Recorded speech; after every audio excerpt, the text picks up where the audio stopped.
அப்போஸ்தலருடைய நடபடிகள் 10ஆம் அதிகாரம். இத்தாலியா பட்டாளம் என்னப்பட்ட பட்டாளத்திலே 100க்கு அதிபதியாகிய கொர்நெலேயு என்னும் பெயர் கொண்ட ஒரு மனுஷன் செசரியா பட்டணத்திலே இருந்தான்.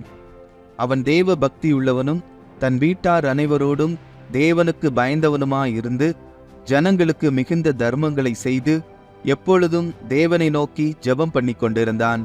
பகலில் ஏறக்குறைய 9ஆம் மணி நேரத்திலே தேவனுடைய தூதன் தன்னிடத்தில் வரவும் கொர்நேலியுவே என்று அழைக்கவும் பிரத்யட்சமாய் தரிசனம் கண்டு அவனை உற்று பார்த்து பயந்து, ஆண்டவரே, என்ன என்றான். அப்பொழுது அவன், உன் ஜெபங்களும் உன் தர்மங்களும் தேவனுக்கு நினைப்பூட்டுதலாக அவர் சந்நிதியில் வந்தெட்டி இருக்கிறது. இப்பொழுது நீ யோப்பா பட்டணத்துக்கு மனுஷரை அனுப்பி பேதுரு என்று மறுபெயர் கொண்ட சீமோனை அழைப்பி, அவன் தோல் பதனிடுகிறவனாகிய சீமோன் என்னும் ஒருவனிடத்தில் தங்கியிருக்கிறான். அவனுடைய வீடு கடலோரத்தில் இருக்கிறது. நீ செய்ய வேண்டியதை அவன் உனக்கு சொல்லுவான் என்றான். கொர்நேலியு தன்னுடனே பேசின தேவதூதன் போன பின்பு தன் வீட்டு மனுஷரில் 2 பேரையும் தன்னிடத்தில் சேவிக்கிற போர்ச்சேவகரில் தேவ பக்தியுள்ள ஒருவனையும் அழைத்து எல்லாவற்றையும் அவர்களுக்கு விவரித்து சொல்லி அவர்களை யோப்பா பட்டணத்துக்கு அனுப்பினான்.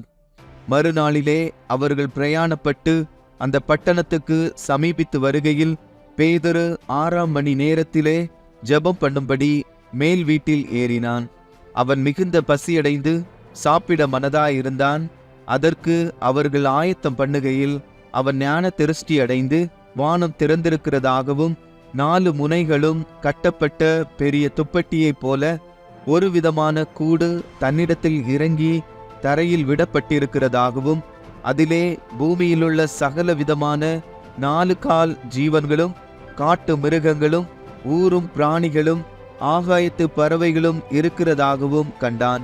அல்லாமலும், பேதுருவே, எழுந்திரு, அடித்து புசி என்று அவனுக்கு சொல்லும் ஒரு சத்தம் உண்டாயிற்று. அதற்கு பேதுரு, அப்படியல்ல ஆண்டவரே, தீட்டும் அசுத்தமுமாயிருக்கிற யாதொன்றையும் நான் ஒரு காலும் புசித்ததில்லை என்றான். அப்பொழுது தேவன் சுத்தமாக்கினவைகளை நீ தீட்டாக எண்ணாதே என்று 2ஆம் தரமும் சத்தம் அவனுக்கு உண்டாயிற்று. 3ஆம் தரமும் அப்படியே உண்டாயிற்று. பின்பு அந்த கூடு திரும்ப வானத்துக்கு எடுத்து கொள்ளப்பட்டது.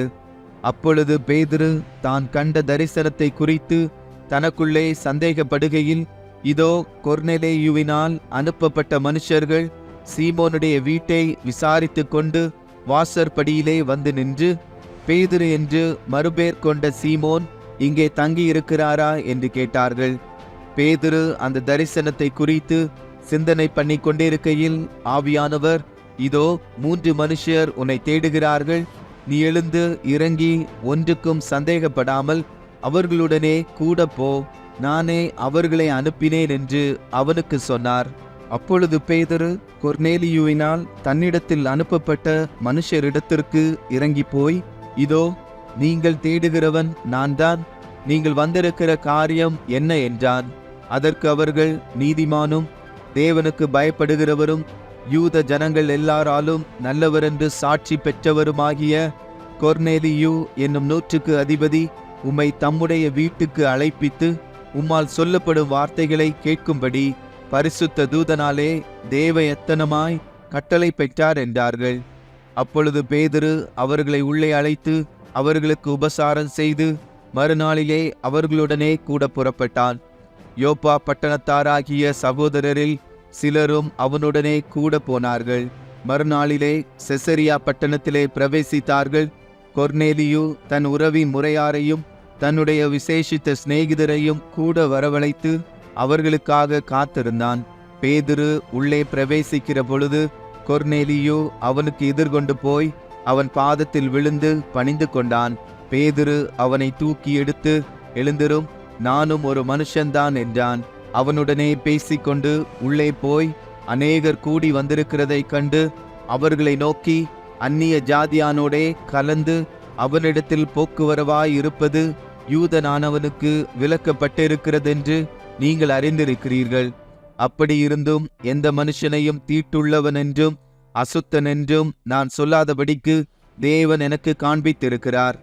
ஆகையால் நீங்கள் என்னை அழைப்பித்த போது நான் எதிர் பேசாமல் வந்தேன். இப்போதும் என்ன காரியத்துக்காக என்னை அழைப்பித்தீர்கள் என்று கேட்கிறேன் என்றான். அதற்கு கொர்நேலியு, 4 நாளைக்கு முன்னே இந்நேரத்திலே நான் உபவாசித்து 9ஆம் மணி நேரத்தில் என் வீட்டிலே ஜெபம் பண்ணி கொண்டிருந்தேன்.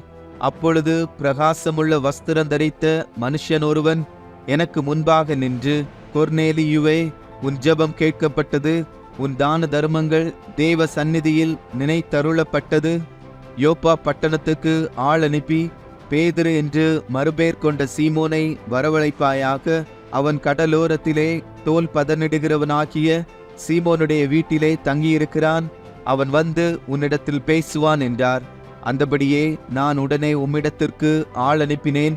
நீர் வந்தது நல்ல காரியம். தேவனாலே உமக்கு கட்டளையிடப்பட்ட யாவையும் கேட்கும்படிக்கு நாங்கள் எல்லாரும் இப்பொழுது இங்கே தேவ சமூகத்தில் கூடியிருக்கிறோம் என்றான். அப்பொழுது பேதுரு பேசத் தொடங்கி, தேவன் பட்சபாதம் உள்ளவர் அல்ல என்றும், எந்த ஜனத்திலாயினும் அவருக்கு பயந்திருந்து நீதியை செய்கிறவன் எவனோ அவனே அவருக்கு உகந்தவன் என்றும் நிச்சயமாய் அறிந்திருக்கிறேன். எல்லாருக்கும் கர்த்தராயிருக்கிற இயேசு கிறிஸ்துவை கொண்டு அவர் சமாதானத்தை சுவிசேஷமாய் கூறி இஸ்ரவேல் புத்திரருக்கு அனுப்பின வார்த்தையை அறிந்திருக்கிறீர்களே.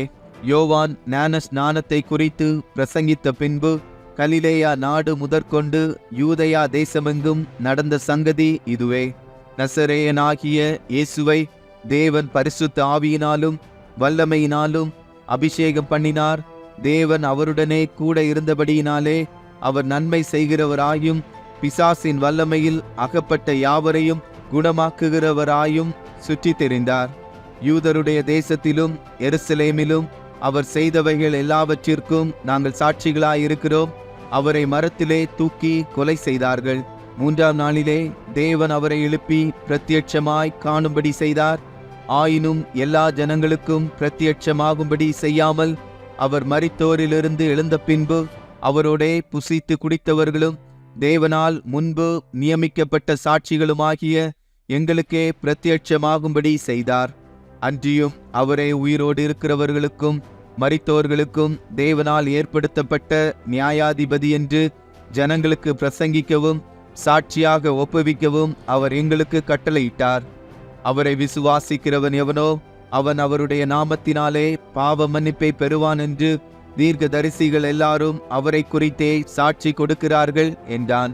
இந்த வார்த்தைகளை பேதுரு பேசிக் கொண்டிருக்கையில் வசனத்தை கேட்டவர்கள் யாவர் மேலும் பரிசுத்த ஆவியானவர் இறங்கினார்.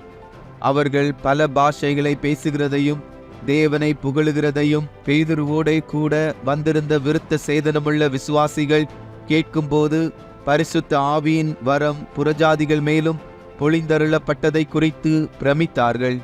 அப்பொழுது பேதுரு, நம்மை போல பரிசுத்த ஆவியை பெற்ற இவர்களும் ஞான ஸ்நானம் பெறாதபடிக்கு எவனாகிலும் தண்ணீரை விலக்கலாமா என்று சொல்லி கர்த்தருடைய நாமத்தினாலே அவர்களுக்கு ஞான ஸ்நானம் கொடுக்கும்படி கட்டளையிட்டான். அப்பொழுது சில நாள் அங்கே தங்கும்படி அவனை வேண்டிக் கொண்டார்கள்.